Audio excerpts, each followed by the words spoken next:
All right, so I got about 2 weeks ago, I got my sort of latest iteration of my plans back from the architect. And if you haven't watched the last video, basically what I decided to do was to build the garage out behind the back sort of lot line of the house. So it's going to go out toward the back. We're going to extend the driveway. And it really is the best solution rather than attempting to get setback variances and things like that. So one of the things that won't be necessary is to do any sort of French doors or sort of entryway on the side because it won't be facing the street. This sort of the front entrance of the garage will be facing the street now rather than the side. And when I say the street, I mean the street's going to be 600 feet away and it'll be behind the house. So just much more private and just a much better location for the garage. So I'm going to take you through some of the adjustments, some of the changes we made. Notice I added on this sort of 7-foot-ish section and 6'11", so right at 7-foot section to mirror the right hand side of the garage. But this was sort of the first iteration. I got to stop making changes because every time you have a draftsman make a change, you got to pay for it. So I need to stop doing that. So here's the thought process. Of course, we made this change in the last. Someone made a suggestion. Why don't you make the bathroom door inside of the utility room? And again, this sort of utility area doesn't need to be so big. The reason why I want it to be so large is this is going to be sort of my shrine to microfiber. So that's part of the reason why I want to have a nice sized room, and I don't need that much room here for what I'm going to do. It's not actually going to be storage. So here's the intention or the plan is again I want some space here. So I want space so when I pull a car in I can walk around. So we have several feet of space, roughly 6 feet or 5 feet from where from where the car will be parked over to the opposite wall. And again, we're doing barn doors. I'm going to do barn doors here just so that I can open this up. Most of the time this will be opened up, and I want those doors sort of symmetrically centered. So just for aesthetics, I want this door to be centered. It's going to be a 10-foot opening. So what I've decided to do, so we'll sort of come back over here first and talk about this section of the garage. So this is where I'll have a sort of normal covered entry, and I'll probably build some sort of sidewalk that comes down around from the house at some point that comes to this entry door, and I'll show you a picture of it from the elevation diagram here in a second. But we'll have an entry and we'll have this space, so there'll be a little sort of closet behind here where I don't know what I'll do with it, but maybe I'll have my jackets or something in there. And then I decided to put a staircase in. Largely because then I can always do more sort of construction. I'm going to have this large room up above that I'm going to be storing stuff. Certainly, I'm going to keep my T-shirts and hats and all of that stuff up there, and whatever other crazy obsessed garage stuff I come up with will be up there. But mainly, the main sort of importance of having this large area is for car parts, wheels, tires, exhausts, things that I don't want out in the garage that I don't want to have to store in a closet somewhere. So right here we'll have a door. You'll be able to sort of go up the staircase. Notice we're doing a rather wide staircase, and then we're going to have some space underneath that for storage. I talked about maybe creating some sort of display shelving, but I've decided, so this is the change I'm making to this area. I think this is a little cheesy. So what I'm going to do is just make this a flat wall, and then we'll just sort of extend the size of this sort of storage area out that extra 2 feet that I was using. So this wall, this will be a wall. This is where I'll put most of my sort of detailing supplies. So on this wall, I'll have a lot of stainless shelving, but largely it'll be just a big flat sort of empty wall. I'll be able to do some metal prints of cars and things like that, on this section of the wall. Speaking of which, I gotta figure out what pictures I want to do in the wash bay. So I'm gonna get some of those printed soon here.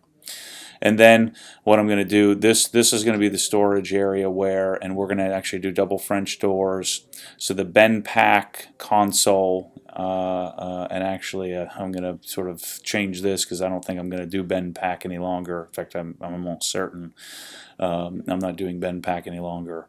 But I'm going to do the control unit for the scissor lift over here next to the to the main doors. There's no real use for anything else over here, so I think this would be a cool spot. We have easy access to seeing the recessed scissor lift, so I like putting it in this spot. I don't want to put it over here by the door, and certainly over here will be too far, and I don't want to see it when I'm looking at my nice super clean cabinet array on this wall. Okay, so obviously I'll need to add a 220 here, and we'll have to run the hydraulic lines from here all the way up to the front of the lift.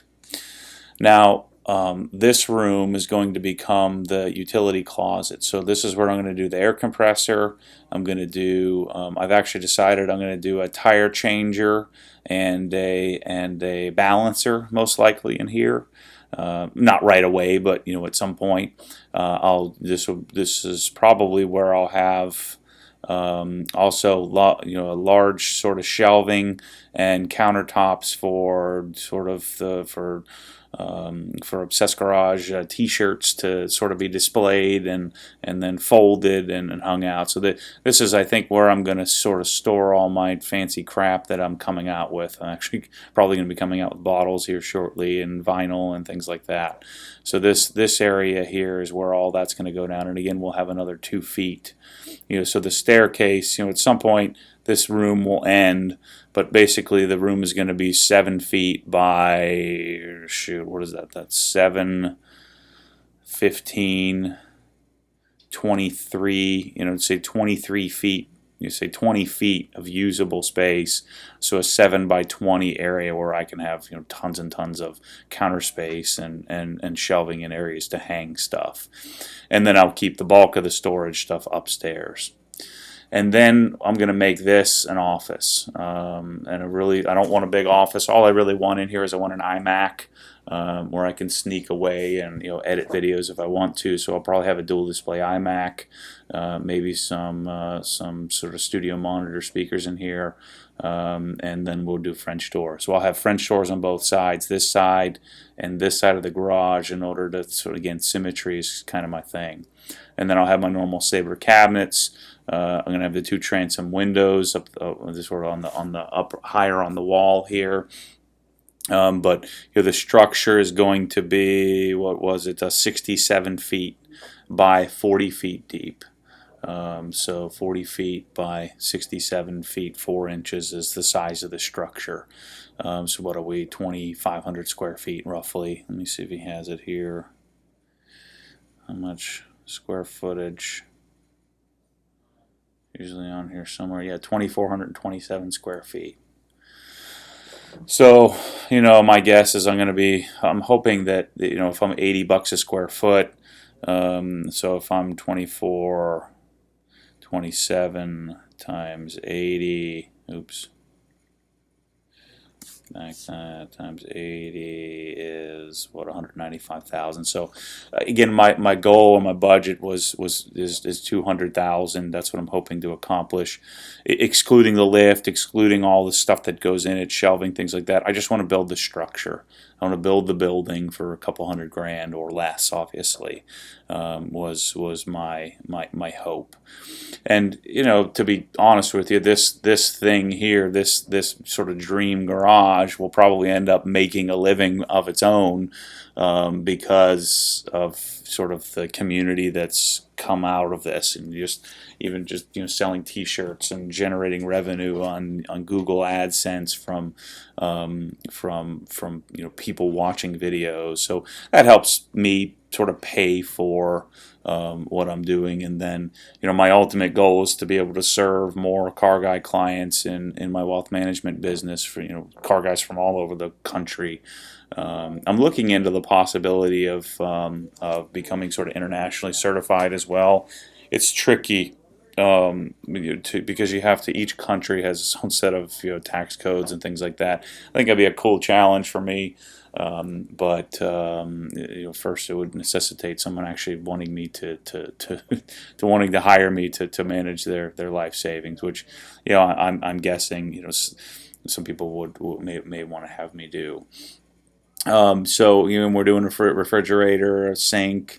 I'll have a washer and dryer. Of course, I won't be doing front loaders like is shown here. I'll be doing my probably Speed Queen, inexpensive but really really inefficient, but actually work quite well units. So I'm always looking for your input, but this is the sort of the dream structure here. So I've got 51 feet of usable interior garage space by roughly 39 feet. So I'm going to do the sort of the recessed in-ground lift, which I'll talk to you about here in a second, and then of course I'll have all of this room above where we can. Let me go to my next. So let's open other files. So here's page 2. So here's the bonus or the storage area. So I have 66 feet by roughly 14. What's the interior dimension here? Over here, if you have 14 feet, 14 feet. So 66 by 14. This will have 8-foot ceilings. So a pretty awesome. Now the ceiling will be vaulted, so I think this area is 9 feet or something like that. I'm not sure how this works. I'm going to plumb it, so I'll have my HVAC system up here. The water heater will be up here. We'll probably do a heat pump heat exchanger, so it helps cool this area a little bit. And I'm not sure what we'll do, but we'll have Icynene spray foam insulation, and then I'm going to have just plumbing up here in case I ever wanted to do a bathroom up here, if this ever became some sort of area where where Ryan sort of gets kicked out of the house and moves out here when he's 15 years old or something. But I'm also going to wire it for an optional Versa lift. I doubt I'll do the lift because I'll have the stairs, but we'll see. Maybe VersaLift will want to sponsor me someday or something like that, it'd be maybe an offer I can't refuse that I'll have to put it in here. But this is what makes it my forever garage, and that in the beginning I have zero use for this because I have a storage area very similar to this right above the breezeway or the porte-cochere in my home theater that's 55 feet long. But it only has 7-foot ceilings. This will have 8-foot ceilings, so a very usable space where I could almost build another house up here if I wanted to. So let's talk about, so this won't be under air to start, but I'm going to sort of have it set up to where I could always do it if I wanted to.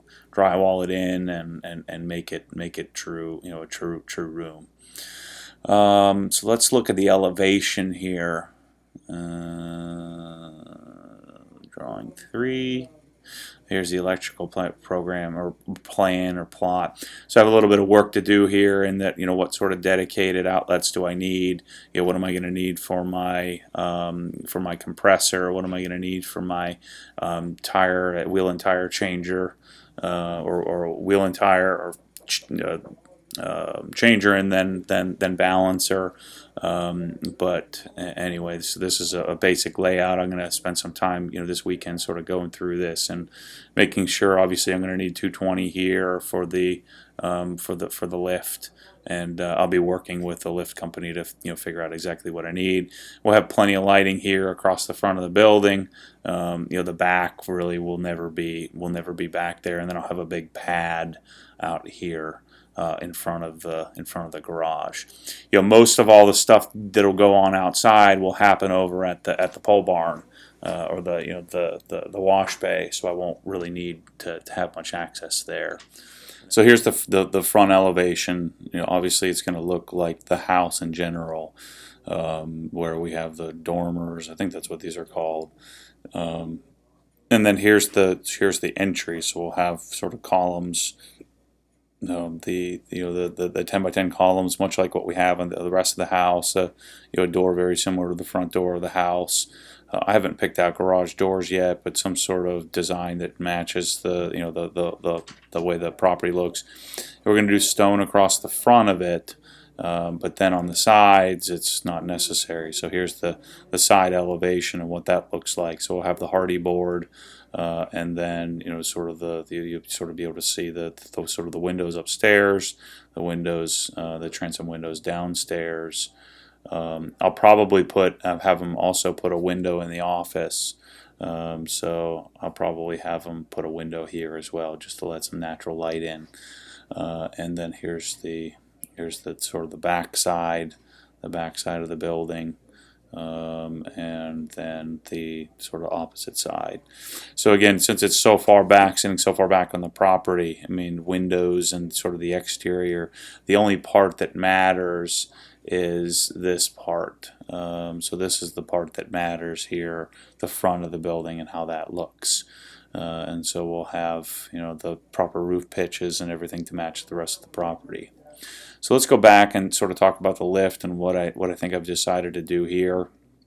Another Cess Garager. I was venting my frustration with BenPack and Atlas and some of these other lift companies that think that they're just. I wasn't sort of making a request properly of them, but for Adam LZ's garage, I want to sort of get a scissor lift very similar to what I'm going to do in mine, if not the same, and sort of attempted to explain to them how the impact of us sort of sharing this lift with the world, and just really wanted to sort of get some feedback and make sure that they would be willing to be sort of involved in the process, involved in sort of helping design it, involved allowing us to record some of the conversations and things like that. And if they were going to sponsor us on a lift, fine. If not, fine. I mean, I can afford to buy a lift, but wanted to figure out some sort of partnership. And certainly it would be nice if they sent us the lift for both of our garages, just simply because I'm gonna support them and share detail that they've not shared with the world. Again, just to sort of wrap up where we're putting it on the property. So here's the house, the back side of the house. I originally intended to put it over here somewhere. Instead, it's going to go back in this location. Obviously not this way. Actually, it's going to go back here. Most likely, sort of parallel to the wash bay. So the driveway is going to come down around this way. If you can see my crosshairs. So the driveway is going to come down, snake through the trees, and then sort of I'll have a big pad out front of the garage, but we'll sort of make the driveway continue down in this direction, and sort of wrap around, snake through the trees, and stuff like that. So we have plenty of room. The property doesn't start to drop off until somewhere around here, where it starts to slope downward. But it's gonna be really cool. Really nice. You'll sort of from the covered area, you'll be able to see through and see the garage. So I'll probably put some sort of sidewalk in this way, so there will be a sidewalk that sort of snakes through, over time, and we have the fire pit and stuff here. So I'm really excited. I think it's going to be really great. So back to talking about the lift, and I'll wrap this video up. I'm going to most likely do a twin bush full rise scissor lift. From what I understand, and I'm still doing research on these, really the only thing I don't like is the fact that it has diamond plate on it. But I think I can live with it. The rise, the height of this is 74 inches and change. So take the the roughly 6 inches out of it. So it's going to be near my height. So I'll only have to crouch down slightly. That's one of the disadvantages to a scissor lift, is that you can't walk under the car and access every square inch of the underneath of the car like you could with a 2-post or 4-post lift. I mean, who knows, someday maybe I'll get one of those as well, but I don't want to sacrifice the space. Really what I want this for is maybe changing the occasional exhaust. Very rarely do I even need to get into I'm never going to get into pulling out transmissions and things like that. But this scissor lift will recess in the ground, just like I've been talking about all this time. These are German designed and then Chinese manufactured, just like I think pretty sure most of these lifts are manufactured in China.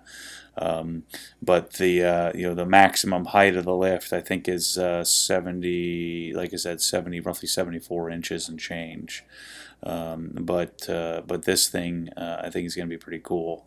They look very different than BenPack. But I'm certain that this is sort of the quality and level of sort of what I'm looking for. Notice the cost is more reasonable. I think it's like $1,000 less than the BenPack stuff.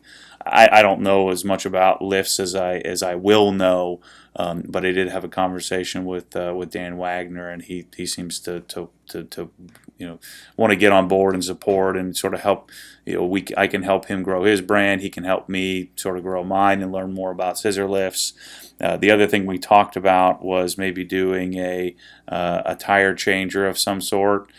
So do something like this. Do this in my storage area, and then doing some sort of wheel balancer. The only disadvantage, the wheel balancer that I might want would be a road force. I just don't know that it's worth that sort of expense, especially the higher end wheels that I'm using. But I might do one of these in the garage too. It'd be super cool to have. Again, I don't know how much I'm going to be using them, but something that even if I have to pay for it, minimum cost and massive cool factor. So I would put those somewhere in this sort of larger back storage area here. I don't want anything out in the garage. I want it to be super, super clean. So we'll have the lift recessed. We'll have the power, the lift operation unit over here, assuming I can run a hydraulic line rather efficiently over this part. I want the lift to be in the center, not over on the side. Even though the car will sort of be in the way, I want to have it centered in the room, so that way when I am working on it, I have access to all my tools and things like that. So I've thought a lot about this, and I know most people would suggest, well, you should put the thing over to the side, either over here on this side or this side. But I wanted to keep it centered. I even thought about centering it completely. I don't want to do that because I still want to be able to park 4 cars next to each other. I'll be able to fit a lot more than 4 cars in this area. But this is my dream setup, I think. So I've made quite a few changes, but I'm pretty sure we're getting pretty close. So I'm having Rusty, my draftsman, make a couple of adjustments to this, flatten this wall out. I want them to build it. They also build, so I'm going to have them bid it out. And as long as we're in the roughly $200,000 range, I think I might break ground here, as soon as we can. So getting closer. I'm getting more and more excited. Especially now since the wash bay, all I have to do left in the wash bay, I got to get some gutters around the one edge because I'm still having some water issues. I want to get some drainage done, and we'll do that when we do the garage, and then do the plumbing. So the pole barn will be done here shortly. The wash bay will be done. Just little projects, little tweaks here and there. Anyway, super excited. It continues to evolve. Obsessed Garage continues to grow by accident. I got all kinds of cool projects going on, and I'll keep you guys updated on what I'm up to. Thanks for watching.